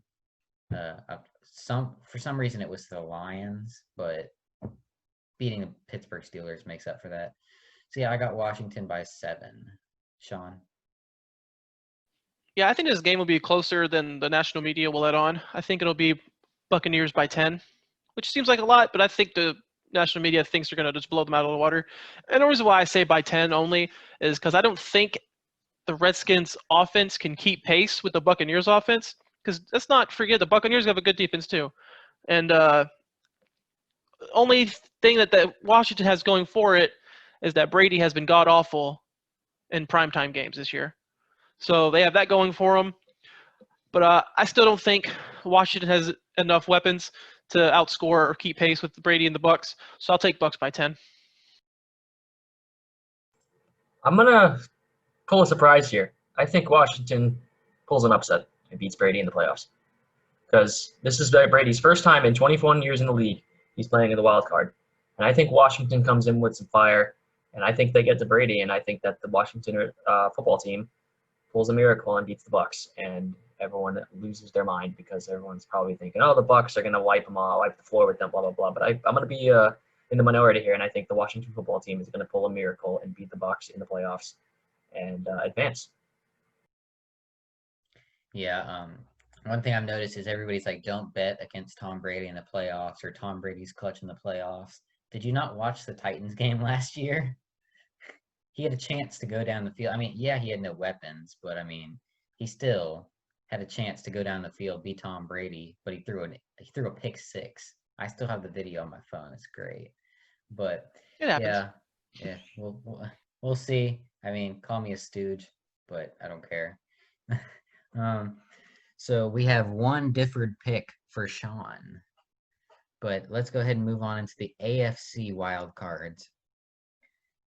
We got Colts at Bills. I'm taking Bills by 21 because Bills are arguably, is it even arguably? They're the hottest team in the NFL right now. Like the Titans were last year. They're just killing everybody. They slaughtered Miami. And Miami was playing for everything. Miami has a great defense. They didn't even play their starters half the game and they scored nearly 60 points. Like, what are you talking about? Josh Allen's been insane MVP candidate. He's not going to win, but he'll be in the top 3 or 4. And then the Colts, Phillip Rivers a bum. Their defense is good though, but I'll let Brian take over from here. Yeah, this is a pretty obvious pick. Buffalo's winning this one by at least 2 touchdowns, possibly even a touchdown and a field goal. Phillip Rivers, buddy, it's time to retire. I think Buffalo's going to wipe the floor with Indy. I think it's going to be a bloodbath. Indy's, I feel bad. I mean, they're a good team. Don't get me wrong, but Buffalo is just too good right now. It's just crazy to believe. Josh Allen's having a phenomenal season. I think this is a pretty obvious pick. Buffalo's taking this one and advancing. I'm actually thinking it's gonna be a little bit closer than you guys are. I got Bills by 7. Yeah, they're a hot team right now, but Colts defense, man, that's one of the best defenses in the league. It has been all season. I think they have a chance to slow them down a tad bit. I think Rivers is what's ultimately going to make them lose, in my opinion, is the quarterback for the Colts. But if they can get that run game going, keep Josh Allen on the sideline with that offensive line, and Jonathan Taylor, he's played pretty well. I think it'll end up being a closer game than people think. I'm going to go Bills by 7. I just don't think this is the same with the Bucks game. I just don't think the Colts can keep pace when it comes down to it. All right. So we're going to finish off the wild card. There's 2 more, and then we're going to go ahead and take our last break of the podcast. But Browns at Steelers. I did originally take the Steelers, and I'm still going to go with them by 3. But I could see the Browns easily taking this. It's just the Browns. They have no coaching staff. They have a bunch of guys out. But, I mean, the way Juju said they're the same old Browns, that's just waiting for them to lose, waiting for the Browns to beat the Steelers. Like, he said it so confidently that they're just the same old Browns, even though they're an 11-5. Like, I don't know. I could see it happening, but I just don't think Cleveland has enough with too many guys out with COVID, including their coaches. Yeah, I'm taking Pittsburgh by 3. Shawn? I'm taking Steelers by 7. I believe that Baker. I don't know if Baker has even ever won at Heinz Field in his career yet. So I'm going to go Steelers by 7. If they had the entire coaching staff, I would have picked the Browns, but they have like almost all their staff is They're gone. missing their head coach. Yeah, that's pretty much the big problem there. So unfortunately, I got to pick the Steelers by 6. It stinks. I didn't want to pick the Steelers, but the fact that they're missing guys, it's just I have no choice. So Steelers are going to win this one. They won't dominate them, but they'll win it in a pretty decently close game. And yeah, Steelers are advancing in this case. Yeah, they're more than just, it's not like they're missing Freddie Kitchens either. They're missing their Coach of the Year candidate. So also think about it. The Browns barely beat the Steelers when the Steelers didn't have. Yeah, I believe Big Ben didn't play, and I don't think T.J. Watt played either. Yeah, they had a few guys that didn't play. So they almost choked it. If Baker didn't get that first down, I could have seen Pittsburgh taking it. But last game of the AFC Wild Cards is the same thing we've seen for 3 years now.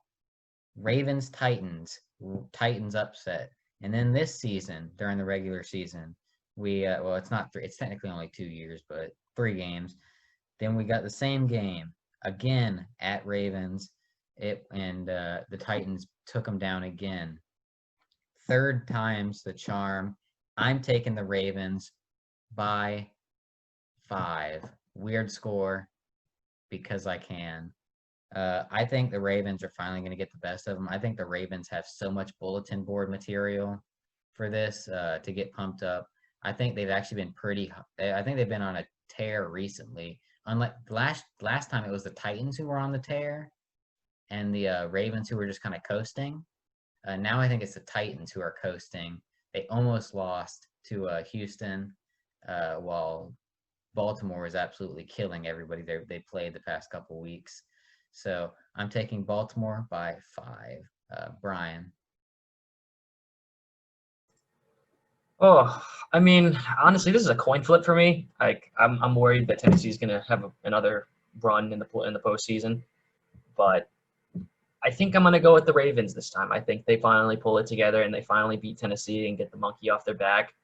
And I think it's going to be a somewhat close game. But I think Baltimore wins by, I'm going to say Baltimore wins by 7, by a touchdown, with Tennessee trying to finish at the end. But unfortunately, they do not. Well, fortunately for us, it's fortunate for us because we're Jags fans and we hate the Titans. But I'm going to go with Baltimore this time. I hope Lamar Jackson finally proves people wrong, but I could definitely see this being a game where Tennessee wins, but I'm going to pick the Ravens. I'm also going to pick the Ravens. I got Ravens by 4. Tennessee's defense is trash. It is trash. And the Ravens are getting hot at the right time. So that's my pick. That's why I'm picking them. So I'm going to go Ravens. Yeah, I feel bad for this is the rare moment I'll say this, but I feel bad for Titans fans. They've literally beat them twice in a row, but I don't think anyone's picked the Titans any of these 3 times, because I think everybody's picking the Ravens now. Everybody picked the Ravens last time, and then everybody picked the Ravens before. If I was a Titans fan, I'd be pissed, but it is what it is. But yeah, we're going to take another break, last break, and then you guys are going to see till the end of the podcast. But yeah, see you guys in a second. We're back, guys, so let's keep it going with the playoffs. For me and Brian, the next matchup is the Divisionals, Washington Football at Packers. I'm taking Packers by 24 because I think the Packers are just going to kill them. I think they got their playoff win. I think they're done. I don't see them getting another upset over an even better team. So, yeah, I'm taking Packers by a lot. Brian, what do you got for that? That's a pretty obvious pick. Packers by 20.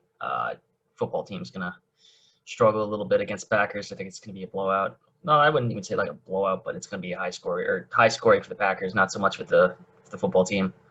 But I'm going to have to pick the Packers. It's just too easy. Nothing after that. All right, we got Shawn. His matchup is Buccaneers at Packers. Who do you got for that game? This is a tough one for me, man, because they actually played each other this season, and the Buccaneers waxed them. But that was in sunny Florida. Now Tom Brady's got to take his Florida boys up to Lambeau Field, where it's probably going to be cold, probably snowing. If this matchup happens, I'm going to take Packers by 10. I think just playing at Lambeau Field in the cold, I just don't think the Florida boys are going to be able to hang with them. All right.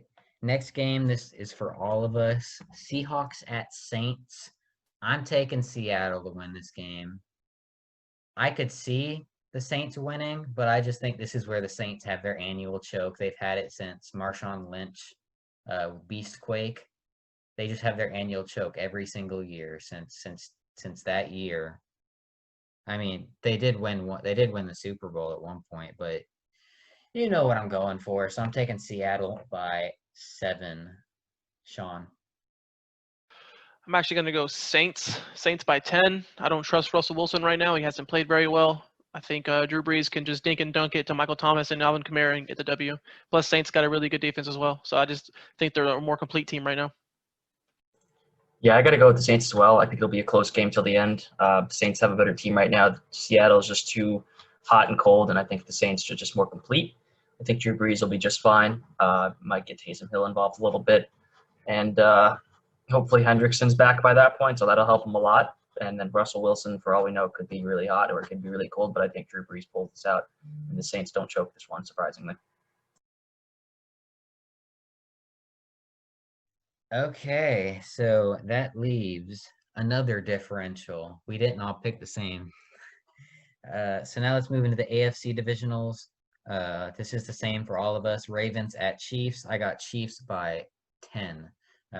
Ravens, this is going to be their can't win in the playoffs game. Chiefs are too good in the playoffs. Like, I don't care how the Chiefs play down the stretch. The Chiefs are a different animal in the playoffs. And no matter how much they get down by, I don't care if they're down by 24-0. All right, Brian. My bad. Who was it again? It was the Ravens at Chiefs. Ooh, that's a good game. I'm gonna go with the Chiefs. I'm gonna say Chiefs by 10. I think the Ravens are a good, solid team, but I think the Chiefs are just gonna overmatch them. Lamar is gonna probably struggle a little bit, but this one I got to go with the Chiefs, and I think the Chiefs are gonna make it pretty far again. If maybe not, if anything, maybe the Super Bowl. So it'll be interesting. Upset special coming at you live right here. I'm going to take the Ravens by 10. I think they're going to run the ball, keep Mahomes on the field or off the field, and they're going to secure that W in Kansas City. Ravens by 10. Bold, bold, bold. The Ravens have not proved they can beat Kansas City, but to be fair, the Ravens haven't proved they can beat Tennessee. So let's move on to the final divisional round. Steelers at Bills. We already saw this go down. The Bills are even hotter than they were then. I got Bills by 14. Big Ben, couple interceptions. Brian. I think the Bills pull this one off. Did the Bills lose to the Steelers in the regular season? Okay, didn't think so. I think the Bills complete the sweep, 2-0 against the Steelers this time in the playoffs, beating them. I'm gonna say they win by 9. I definitely think the Bills are just a all-around great team this year. I think they make a really good run. I might even have them in the Super Bowl, but it depends on who they face. It's gonna be difficult as we get closer to the Super Bowl, but Bill's gonna take this one. I got Bills by 14. Big Ben's going to be contemplating retirement after this game. Big Ben contemplates retirement like 3 times a season. It's hilarious. It's like he contemplated retirement twice against the Jacksonville Jaguars. He contemplated retirement after a game earlier this year. He said, "I just don't have it anymore," to a reporter.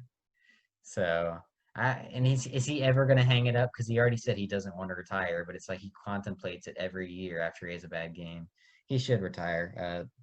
The Steelers, if he doesn't retire, should get a new quarterback. Let's move on to the championship round. So this one is just for me. Seahawks at Packers. I'm taking the Packers by... I'm going to take them by 6. I think it'll be closer just because the Seahawks tend to play close games. But I think the Packers are for sure going to take it. For you guys, it'll be not Ravens. It'll be Saints at Packers. We'll start with Shawn for that matchup. Man, what a game. This has game of the year potential in this game. I'm going to go Packers by 7. I think they're going to be at home, right? They're the number 1 seed. Yeah, I just think they're going to have the home field advantage, even though there's no fans. It's just tough to win in Lambeau, man. It really is. And I just think Aaron Rodgers is on a mission this year. I think he's going to take this game. So I'm going to go Packers by 7. Honestly, it's close for me, but considering I am friends with a guy that is a big Packers fan, and I've always liked the Packers. I love Aaron Rodgers, a big fan of him. I'm going to probably have to say Packers. I think they win by 10. This is where the Saints just come short again, unfortunately for Breeze, and they don't get that championship that they wanted. If they weren't facing the Packers, I might pick the Saints, but the Packers are just so good right now, and they're turning it on, and I definitely think the Packers are going to take this by 10 in the championship. All right, AFC Championship game for me and Brian. It is Bills at Chiefs. I got the Bills taking the upset. I know the Chiefs will be favored because it's the Chiefs, but the Bills, they've just been too good this year. I could see the Kansas City for the longest time I saw Kansas City repeating, but the Bills, that defense is good. That offense is very good. if anybody's going to give the Chiefs a run for their money, in my opinion, it's going to be the Bills. And I think the Bills take it by 3. Brian, who do you got for this matchup? This is probably going to be the one where I take the Bills. I want to pick the Chiefs, but the Bills I'm rooting for them this year. I really want to see them win the championship and the Super Bowl.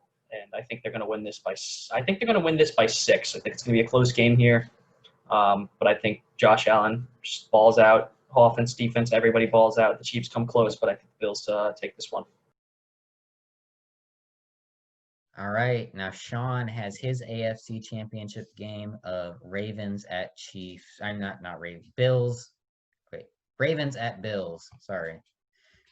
So, who do you got for Ravens at Bills? My heart wants me to pick the Ravens, but I'm going to pick the Bills. I got Bills by 7. I think Josh Allen is just going to take over this game, and this is going to be the game where people are going to start thinking of Josh Allen, if they're not already, as a top 5 quarterback in this league. Super Bowl time. So everybody has the same Super Bowl, regardless of how the other picks went. It is Bills Packers in Tampa Bay to sit and gloat while Tom Brady sits on his couch. That'll be hilarious. Tom Brady's trying to make history by having the first home Super Bowl. Not this year, Tom. Bills Packers. I'm taking Bills by 1. 1 point. I think the Bills are going to take it. I think both of these got high-powered offenses. I think the Bills' defense is good enough to get them that one stop that's necessary compared to Green Bay's defense, which is not bad, but I don't think it's as good as Buffalo's. Let's let Shawn make his pick. This will be a great game if it actually does happen. Like I said before, I think Aaron Rodgers is on a mission. I'm taking Packers by 7. I just think Aaron Rodgers is just playing up his mind right now. Him and Devontae Adams is just a combination that will not be stopped unless they play against C.J. Henderson. So I'm taking Packers by 7, man. The Packers are going to win the Super Bowl. Aaron Rodgers is going to get another one. He's going to tell Josh Allen, just hold on, young blood. It's not your time yet. It's still my time to shine. Packers by 7. Yeah, I think I got to go with Shawn here. As I said, I'm a big fan. My friend actually watches this podcast, so I'm going to say shout out to Aiden. I'm picking the Packers for you, bud. I think Packers win the Super Bowl by 6. I think that Aaron Rodgers has a last in the 2-minute warning drill. He gets a touchdown to win the game. Josh Allen tries to get down the field, but unfortunately, the Packers make a stop and win the Super Bowl. And Aaron Rodgers completes his mission, and I think Aaron Rodgers deserves this after last having his first Super Bowl several years ago. So, Packers by 6. Well, that is our playoff predictions. 1 Bills Super Bowl, 2 Packers Super Bowls. This is just something that popped in my head just to be like a national media wannabe. Would Aaron Rodgers retire if he goes out with an MVP and Super Bowl? Will he go out on top? You can't go out on more top than that. Shawn. 2 words. Hell no. Okay, No. Brian. It's just not happening. The man is not done. He's going for a 3rd. I can't see Rodgers. He's on the prime of his game right now. He's not going to just suddenly call it quits now. I think he's going to want more than another one, but this would be a great way to go out on top. But I just think Rodgers,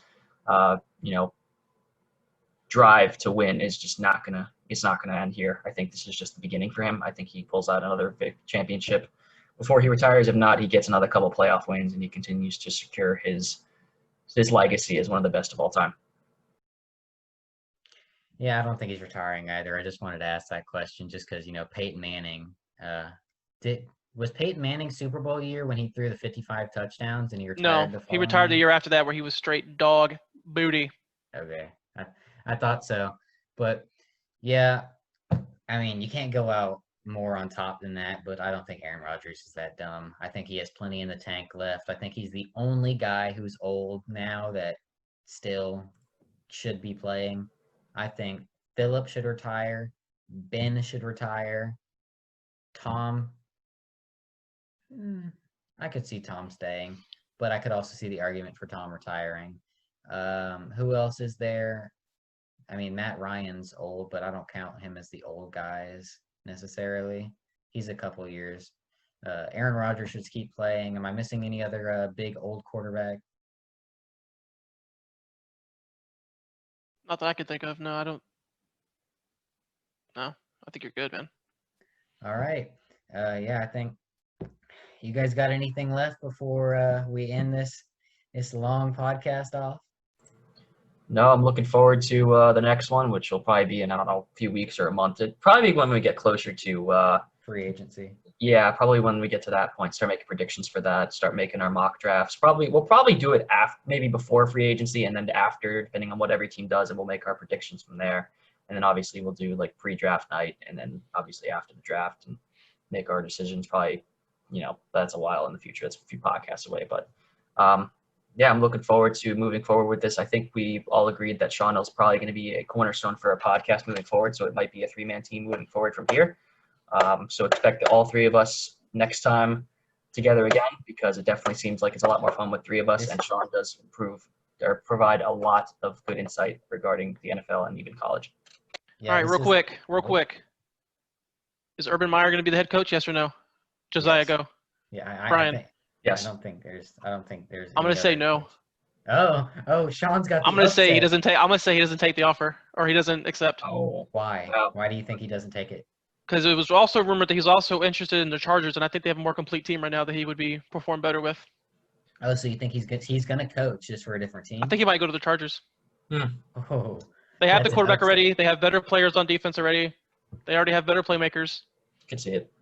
Definitely see it. I just don't think he'll do it. And you got to think about it. It's LA. It's a big market. He'd like that. Yep. He's going to go, and then I think trying to think who would we end up with? The Bull. I think Brian Daboll is going to go to the Jets. I think we somehow end up with Saleh. Yeah. Because of that connection. Who else have we interviewed? Raheem Morris. Who else? We interviewed Salah, but Lewis? we already said Jim about Caldwell? him. There's a lot of interviews. I don't know if Arthur Smith. I would love that hire as well. That's I saw earlier Brent Martineau, reporter. He tweeted for Jags fans if they'd like Arthur Smith, and there was like 70-something% said no. So that's just because they hate the Titans. And, and a lot of people, everybody's excuses. Is he bringing Derrick Henry with him? We have James Robinson, bud. Look how good Tannehill has been when he became offensive coordinator. Exactly. Yep. That'd be a home run hire for me. Yep. I think that's actually who we end up with, Arthur Smith. And I think Urban Meyer's going to snub us. Which I'm okay with. Classic Jags fashion. All right. Yeah, guys. So bold take. This is the final edition. This is the squad. We've been a squad on Twitter for a while, but this is officially the podcast squad. We got Shawn, Brian, and myself, Josiah. Make sure if you're listening to this, go subscribe to my YouTube channel and you can actually watch us because we're making faces and looking like idiots half the time too. We're just having fun over here. but yeah, we'll see you guys in a couple weeks, sometime after the Super Bowl, before free agency. So that's when we're going to see you guys. We're going to have a lot of mock drafts, a lot of free agency. It's going to be real fun. We might even do I think we're all going to have a mock draft of our own, and we're going to make one together too. Yeah, we should do a live roundtable mock draft. That'd be awesome. Yeah, we're just going to let you guys listen to this, but I think all 3 of us should make our own individual mock drafts. We go over them. And then we make a live one together, and we obviously talk who we want in free agency.